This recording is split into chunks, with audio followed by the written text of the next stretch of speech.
suis Henri-Joël Tagoum Fombeno, docteur d'État en droit, spécialiste en droit social et consultant formateur en ressources humaines. Je suis ravi de vous avoir à bord et de vous présenter mon nouveau livre sur la santé et la sécurité au travail en Afrique.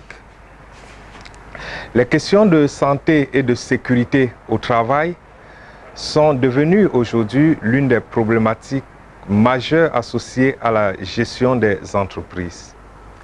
Les accidents de travail ne doivent plus être perçus comme une fatalité, mais comme un dysfonctionnement de l'entreprise. Lorsqu'un accident se produit, c'est parce que nécessairement il y a un dysfonctionnement quelque part. L'employeur et les employeurs ont l'obligation de veiller à la santé et à la sécurité des travailleurs. Le fardeau économique, humain et social des conséquences des mauvaises pratiques en matière de santé et sécurité au travail est très lourd pour qu'on continue de garder le silence. C'est pour cette raison que ce livre a été écrit. L'objectif de l'ouvrage, c'est de contribuer à la promotion des règles de santé et de sécurité au travail sur les lieux de travail en Afrique.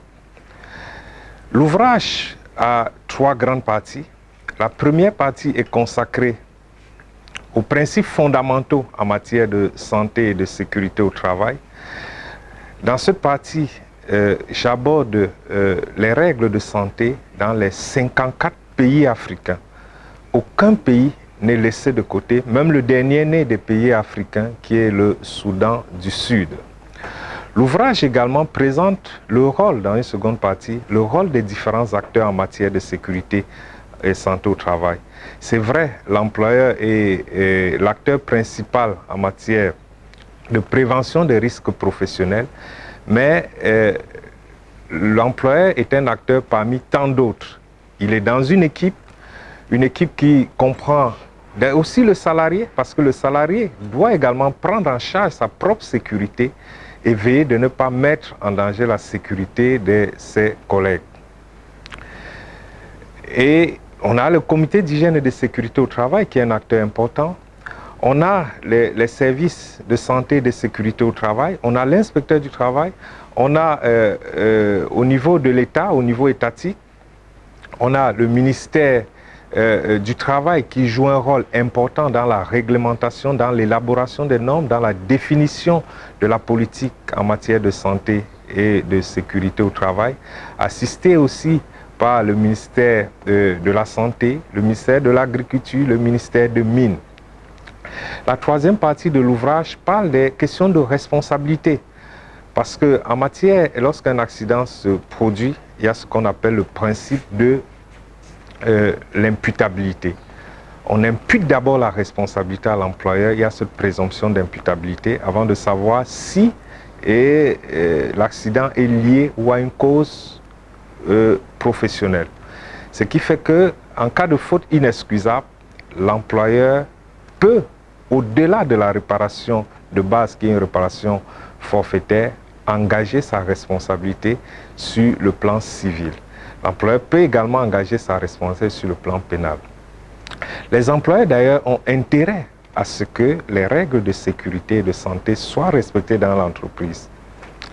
Lorsque les conditions de travail sont intéressantes dans l'entreprise, cela favorise, ça accroît l'assiduité au travail, ça accroît notamment la performance des salariés et même la productivité dans l'entreprise. On ne vous dira jamais assez. Un salarié, par exemple, qui travaille dans des conditions de travail difficiles, lorsqu'il n'est pas absent de l'entreprise pour des raisons de santé, il est présent dans l'entreprise, mais son esprit est ailleurs. C'est ce qu'on appelle en matière de gestion des ressources humaines le présentéisme.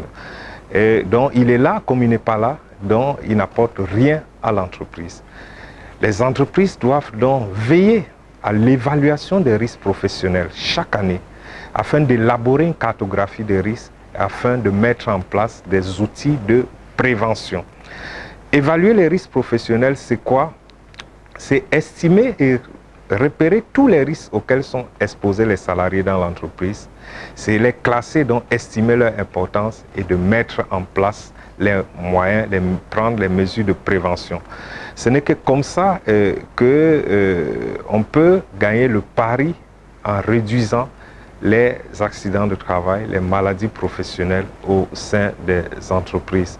Donc c'est un peu toutes ces questions que l'ouvrage aborde, et l'ouvrage touche tous les pays africains, à balayer, à passer au crible la réglementation des 54 pays africains et essaye vraiment de mettre en exergue l'intérêt de la santé et de la sécurité au travail en Afrique. Donc c'est un peu notre contribution dans le sens de la promotion des règles de sécurité, en espérant, et je suis convaincu d'ailleurs, que les lecteurs trouveront dans cet ouvrage le même plaisir que celui que j'ai eu à l'écrire. Je vous remercie de votre attention.